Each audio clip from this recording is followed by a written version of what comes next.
Okay, good day to all science students. In this video lesson, we are going to tackle the day 2 under week 5 of quarter 3, science 8, basics of typhoon. The topic is categories of tropical cyclones. Objectives: analyze the potential effects of different tropical cyclone categories on communities, including homes, transportation, electricity, communication, and safety. Demonstrate awareness of the real-life impacts of strong tropical cyclones on communities in the Philippines, and differentiate the 4 categories of tropical cyclones based on their maximum sustained wind. For motivational activity, pwede itong gawin sa bawat klase. Cyclone category clap game. For the response of the students by clapping, number 1, 1 clap is tropical depression, 2 claps that is pertaining to tropical storm, and 3 claps for typhoon, and 4 claps for super typhoons. So the teacher says a wind speed, and ang response po nila itong clap. Ano po? For example, sinabi niya 120 kph. That is 3 claps. So typhoon.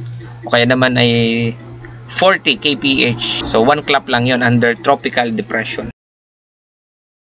So the Philippine Atmospheric, Geophysical, and Astronomical Services Administration, or the PAGASA, classifies tropical cyclones based on wind speed. Number 1, the tropical depression, tropical storm, typhoon, and super typhoon. So when you say tropical depression, that is less than 63 km per hour yung rotational speed niya, a weak system with light to moderate rain.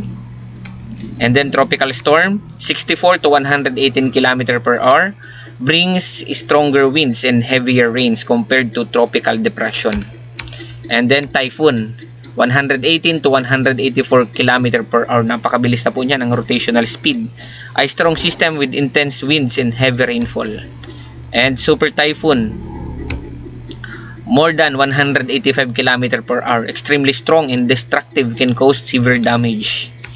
So example, Typhoon Yolanda, or the Haiyan, the international name is Haiyan, in 2013, was a super typhoon with winds reaching 315 km per hour.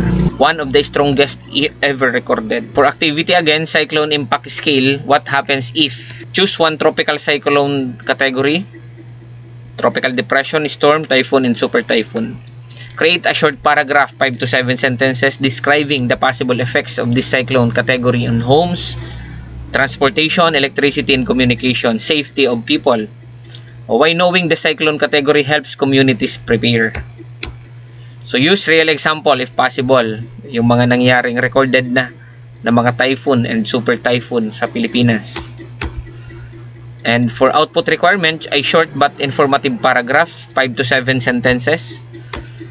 Okay, rubric for scoring your output: the content quality, clarity and coherence, grammar, and mechanics.